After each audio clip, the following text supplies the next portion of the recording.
capítulo que eu vou trabalhar, que foi o capítulo 6, que vai falar sobre o primata bipolar. Eu e a Andressa, que é minha dupla, vamos falar sobre esse capítulo. Então, eu fiz um resumo da primeira parte do capítulo e ela da última parte, e cada uma vai explicar um pouquinho do que entendeu no geral da parte que a gente leu do capítulo, tá bom? Eu fiz um resumo bem breve do que eu entendi em relação ao meu capítulo e eu vou ler ele algumas vezes, porque se eu for só falando eu vou acabar me perdendo, eu não vou conseguir explicar exatamente tudo que eu quis passar em relação ao que eu entendi. Então vamos lá. O capítulo 6 ele vai falar sobre o primata bipolar. E aqui ele vai abordar o assunto que nós precisamos sempre nos ajudar e viver em equilíbrio. Nossos ancestrais eles sempre cuidavam um dos outros. E o que seria de nós como sociedade se os nossos ancestrais vivessem sempre em individualidade, né? Na natureza, muitos pensam que fraqueza é eliminação. Mas não é bem assim. No livro, ele vai dar o exemplo de um macaco chamado Rhesus, que ele tinha uma aceitação muito grande por uma filhote chamada Azaleia. Ela tinha um cromossomo extra, que é como se fosse a síndrome de Down que alguns de nós humanos possuímos, né? Essa Azaleia, por ter síndrome de Down, né? Ela fazia algumas coisas que em relação à sociedade primata era errado. E o Rhesus, ele sempre punia severamente todos que não cumpriam as regras, mas com a Azaleia era diferente.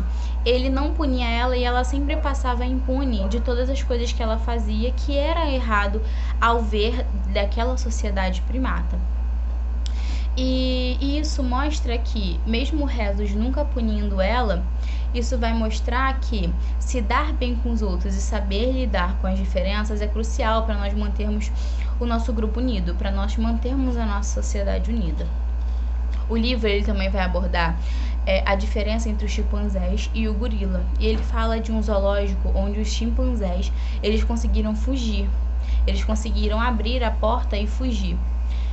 O que foi um caos, que eles demoraram 6 dias para conseguir capturar todos esses chimpanzés de novo. E um grupo de direito dos animais, um grupo ambiental, fez com que pensou em libertar também os gorilas. E o que eles fizeram? Eles abriram a claraboia, de onde aqueles gorilas ficavam, e eles deixaram como para eles fugirem, para ver qual seria a reação deles. E quando foi no outro dia, quando eles chegaram lá, eles viram que os gorilas eles estavam sentados admirando aquela abertura no teto e simplesmente não fugiram. Eles não fizeram nada, eles ficaram lá sentados da mesma forma que eles estariam normalmente. Nada mudou, e isso mostra muito a diferença de comportamento de uma sociedade primata completamente diferente, de espécies diferentes nessa sociedade primata. O livro ele também vai falar sobre a taxa de mortalidade e a natalidade. A nossa taxa de mortalidade é muito maior do que a nossa taxa de natalidade, mas isso não impede a gente de destruir muito mais do que a gente destrói muito mais, mesmo a nossa taxa de mortalidade sendo alta, do que como se a gente estivesse nascendo cada vez mais na nossa espécie. Então, a nossa população ela está sofrendo de superlotação e isso está completamente afetando a natureza. Porque quanto mais de nós existem, mais recursos naturais nós usamos. E faz com que nós destruímos cada vez mais essa sociedade, esses seres vivos que vivem na natureza, que dependem da natureza para sobreviver, assim como nós, mas nós completamente sem consciência do que nós fazemos. Conscientes, né, mas ao mesmo tempo sem consciência por destruir espécies tão ricas para o nosso planeta. O livro ele vai falar também que os primatas eles estão sofrendo de pressão excessiva e que eles dificilmente terão chance de sobreviver, até mesmo entrando em risco de extinção se nós continuarmos no ritmo que nós estamos hoje em dia. E isso é muito grave, né?